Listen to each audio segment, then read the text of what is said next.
The Indiana Pacers did the improbable. They just went up 2-1 in the NBA Finals against the Oklahoma City Thunder. Before we talk about it, today is my birthday. So if you want to give me a birthday gift, hey, go ahead and subscribe. We're on the road to the first 50 subscribers here in this journey of becoming a part of the sports media industry. So if you want to become a part of history, let's run it up. Let's start off from the Pacers side of things. And yes, the big takeaways will be that we finally got Tyrese Halliburton being aggressive as not only a facilitator, but as a scorer. And then off of the bench, Benedict Mathurin, TJ McConnell. Those two were so impactful, and they were largely the reason for why Indiana was able to go up 2-1. In the second quarter, specifically when Hartenstein picked up his second foul, the Pacers took out Thomas Bryant, and they went small. When they went small, the tempo, the energy just changed in that game. Transition points were flowing in and out. And that's because on the defensive side of the ball, they were able to switch. Keep in mind, at that point in the game, SGA was still trying to fill out and get into a rhythm.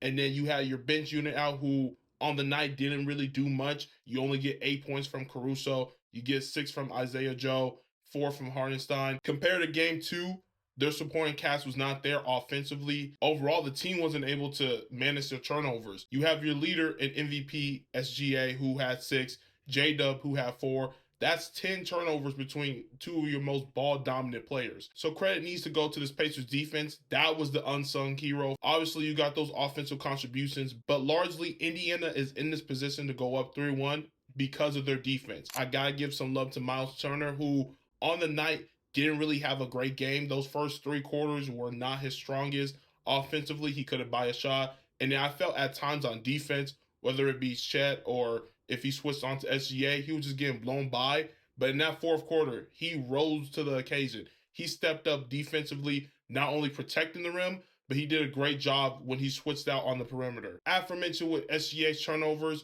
give credit to Nesmith and Nembhard. They did a phenomenal job of not only fighting through screens, but from the start of the game, they established that they were going to be physical with SGA and they weren't going to give him anything easy compared to those first 2 games in this series. Can Indy capitalize on all this momentum? This is a great opportunity for them because coming into the series, everyone was saying in 5 for OKC. I thought 6. However, they've already got 2 wins in the first 3 games of this series. It will largely depend on whether or not they can take care of the ball, meaning they don't turn the ball over, because in this game they only had, I believe, 8, maybe 9 turnovers. They did a good job of not allowing OKC to get into transition for easier buckets.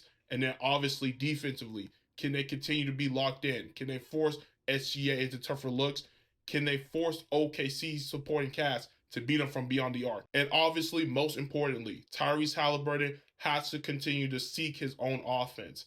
It's not necessarily just forcing up shots. It's when the defense gives you a lane to get one of those floaters. Do you take that rather than forcing it back out for a 3 that's probably a tougher look compared to if you had taken that floater? As for OKC, I don't believe they're in trouble. This is a team that in the series against Denver, they found themselves down 2-1. OKC has the talent to overcome this. They can easily win on the road here. Shoot, I'm predicting that they win tonight because you have the MVP. I believe they find a way. However, how do they do it? Notably, at the start of this series, they took Hartenstein out of the starting lineup and replaced him with Cason Wallace. I believe they should run some more double big lineups featuring Chet and Hartenstein.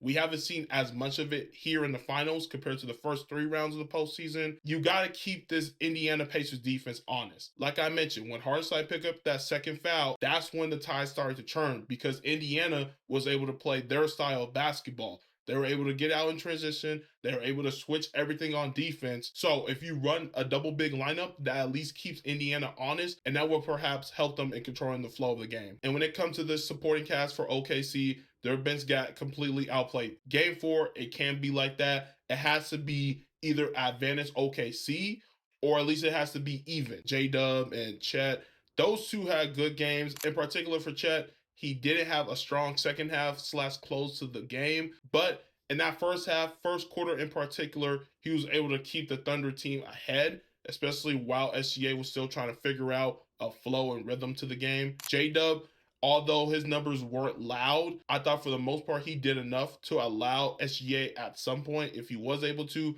take over the game and take him home. But again, this bench has to be more impactful on the offensive side. If they're not going to be able to score as effectively and efficiently, they got to at least take better care of the basketball. And it goes without saying, OKC is here because their bench and their depth has been massive for them. I expect those guys to be better here tonight and going forward, but the turnovers, that's really where it stems from. And we've seen throughout the postseason that when they do have a lot of turnovers, that spells disaster for them. So when it comes to SGA, yes, he didn't have a great game scoring wise, but I'm looking more so at the turnovers. If I was Dags, what I would do, I would potentially give Shea some more off ball touches, because what they're doing, Indy is essentially just doubling him off of whatever action. If you could give him some more off ball touches, maybe that allows the offense to run at a better rhythm. But then again, all season long, OKC has run through SGA. So I'm not saying that he needs to be off the ball less,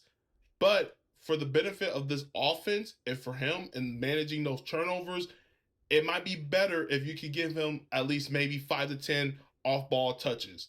That way you can run the offense a little bit closer to the rim and prevent those turnovers from happening frequently. This is a great series. I'm having a great time covering it along with watching the games. I believe with the talent on both teams, this is a 7-game series if Indiana can continue to play at a high rate defensively and manage those turnovers. Let me know in the comments down below who you guys got for game 4. Make sure you like the video, and most importantly, for my birthday, hit that subscribe button.